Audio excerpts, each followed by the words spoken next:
Chapitre 26. Étoile changeante. Sunny était persuadé que son ombre était capable de bien plus que d'être un simple compagnon silencieux. Après tout, le sortilège l'avait décrite comme étant une aide précieuse. C'était maintenant à lui de découvrir comment contrôle de l'ombre pouvait être utile. Comme dans beaucoup d'autres domaines liés aux aspects, il y avait un certain niveau de compréhension instinctive enfoui au plus profond de son subconscient. Cette compréhension lui avait été donnée par le sortilège ou était quelque chose d'inné chez tous les éveillés. Sunny devait juste ressentir cette connaissance subconsciente et apprendre à la mettre en pratique.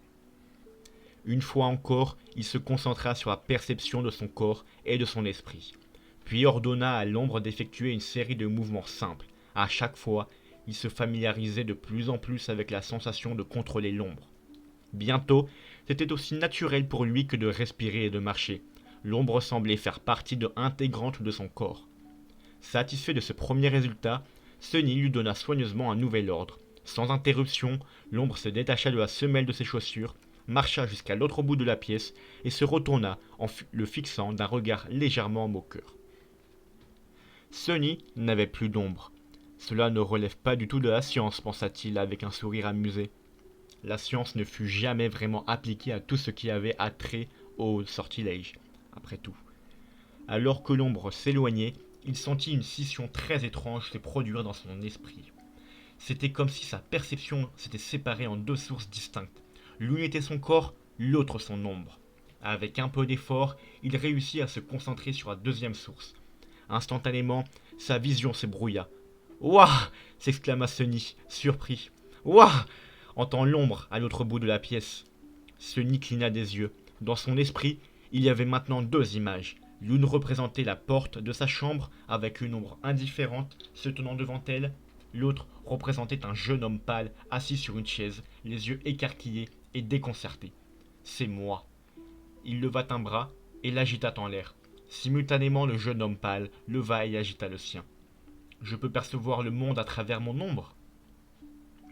Il resta assis un moment à réfléchir. Une capacité comme celle-là ouvrait de nombreuses possibilités. Avec son attribut, enfant de l'ombre, qui lui permettait de voir et de se déplacer furtivement dans l'obscurité et le contrôle de l'ombre, qui lui permettait d'envoyer une ombre furtive en éclaireur, il était à peu de choses près un parfait espion. Un espion était quelqu'un qui recueillait des informations sans exposer à beaucoup de risques. Un tel rôle convenait parfaitement à Sunny. Bien sûr, les espions étaient également capables de frapper depuis l'ombre avec une précision mortelle. Armés d'informations, ils étaient de véritables maîtres de l'embuscade. Avec la connaissance préalable des faiblesses de l'adversaire, leur attaque était chirurgicale et mortelle. Mais toute confrontation directe signifiait qu'ils se mettaient en danger. Aussi, Sunny n'était pas très enthousiaste à l'idée de devenir un assassin.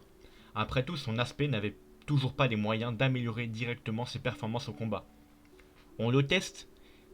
Il le regarda l'ombre et lui donna un ordre. Avec un soupir exagéré, l'ombre se pencha et se glissa agilement sous la porte. Instantanément, il pouvait voir à la fois la pièce et le couloir à l'extérieur. Sunny ferma les yeux pour se concentrer sur l'image projetée par l'ombre.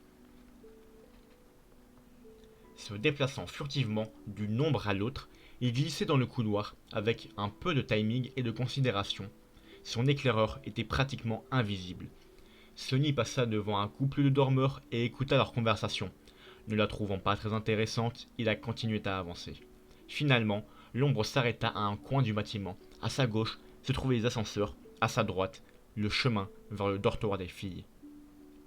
Toutes sortes d'images provocantes entrèrent immédiatement dans la tête de Sunny. Oh mon Dieu, pensa-t-il en rougissant. Oui, avec cette capacité, il était aussi très facile de tomber dans la dépravation la plus totale. Mais non, il ne pouvait pas le faire. Pas à cause de grands principes moraux. C'est juste qu'avec sa réputation de pervers, les chances qu'on lui demande s'il avait fait quelque chose d'inconvénient étaient assez élevées. Il devait donc être capable de répondre honnêtement non. Donc, je ne devrais probablement pas vrai? N'est-ce pas? Bien sûr, tu as raison, n'y pense même pas.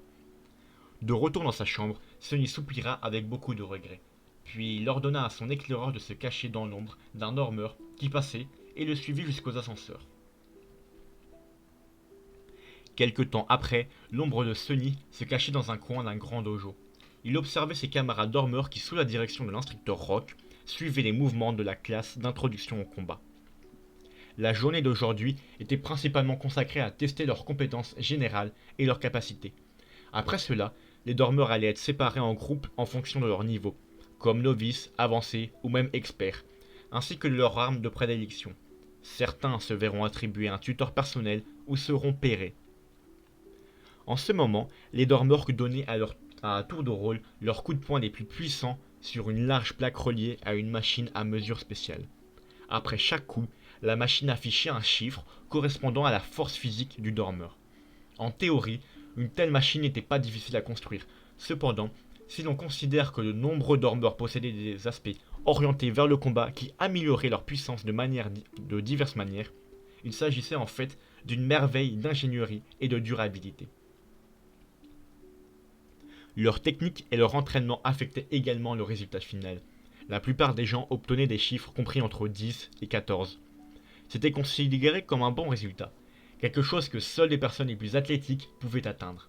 Cependant, beaucoup de dormeurs, évidemment ceux qui avaient des aspects améliorés, étaient capables d'atteindre un score de 15 ou même de 16. J'obtiendrai probablement 10 ou 11, pensa Sunny, qui s'ennuyait un peu.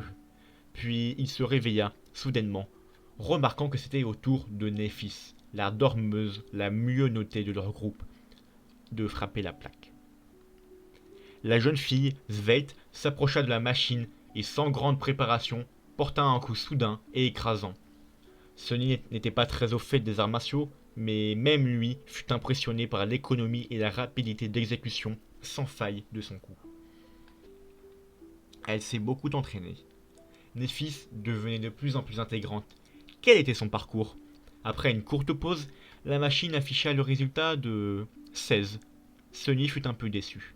Pas si impressionnant, je m'attendais à un peu mieux quand même. Elle était l'heureuse détentrice d'un vrai nom après tout. Après cela, il ne restait plus que Keister.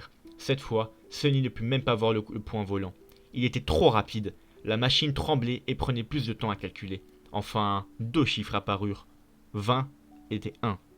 21, c'est un très bon score. Tout le monde regarda l'étalage, stupéfié. Plusieurs regards admiratifs se posèrent sur Caster, qui se contenta de s'incliner et de reculer d'un pas. L'instructeur Rock sourit. Pas mal. Maintenant, nous allons passer au combat et évaluer votre niveau général d'entraînement. J'ai besoin de 2 volontaires pour commencer. Néphis fut la première à s'avancer et à marcher vers le centre du ring. Quelques secondes plus tard, un dormeur grand et extrêmement musclé suivit et lui fit face. Les règles sont simples. Faites en sorte que le dos de votre adversaire touche le sol ou jetez-le hors du ring. Utilisez toutes les capacités et techniques que vous trouvez appropriées. Oh, que le spectacle commence! Regarder des dormeurs se battre entre eux n'était pas seulement divertissant, mais pouvait également fournir à Sunny des connaissances sur leur pouvoir. De retour dans la pièce, il se pencha en avant et reposa son manteau sur ses mains. Vas-y, Néphis! Le grand type attaqua sans perdre de temps. Ses muscles se gonflaient, menaçant de déchirer le tissu souple de son dobbok blanc. Il avançait comme une montagne inarrêtable, envoyant un coup de pied vicieux. Une seconde plus tard, il était étendu sur le sol avec un regard ébahi sur son visage. Néphis ne changea même pas de position. L'instructeur Rock lui lançait un regard joyeux et sourit. Suivant. Ce qui suivit ne pouvait être décrit pas comme un massacre. L'un après l'autre, Néphis réussit à vaincre presque tous les dormeurs présents du dojo. Elle ne semblait pas être plus rapide ou plus forte qu'eux, mais chaque fois que quelqu'un montait sur le ring pour la combattre, il finissait inévitablement battu et jeté au sol. Sunny observait le processus avec un amusement croissant, mais au bout d'un moment, même lui ressentit un certain malaise. Néphis se déplaçait avec une précision calme, comme une machine de combat. Sa technique était propre, gracieuse et impitoyable. Quel que soit le type d'attaque qu'on lui lançait, elle était capable de le prévoir ou d'y réagir instantanément, puis de la dévier et de la retourner contre l'attaquant avec un minimum d'effort. Peu importe que son adversaire soit pauvre, riche ou même un héritier, tous finissaient par être maîtrisés en quelques secondes. De plus, pendant tout le processus, l'expression détendue de son visage ne changea pas une seule fois. C'était comme si Néphis était faite de métal. Est-ce qu'elle est humaine au moins pensa Sunny, soudainement inquiet. Qu'allait-il faire si cette étoile changeante devenait son ennemi? La meilleure chose à faire serait de s'enfuir, ou mieux encore, essayer de ne pas la contrarier. Pour commencer. Après tout, le soleil était aussi une étoile, et les ombres ne faisaient pas bon ménage avec la lumière du soleil. Finalement, Castor était le dernier debout, une fois de plus, mais il ne semblait pas perturbé par l'échec lamentable de tous les autres dormeurs. Avec un doux sourire sur ses lèvres, le jeune homme monta sur le ring. Castor et Néphis se firent face. Leurs regards se croisèrent pendant quelques secondes, puis Castor s'inclina légèrement. Dame Néphis, veuillez m'excuser par avance. Qu'est-ce qu'il va? Un moment plus tard, Sunny ouvrait les yeux, choqué.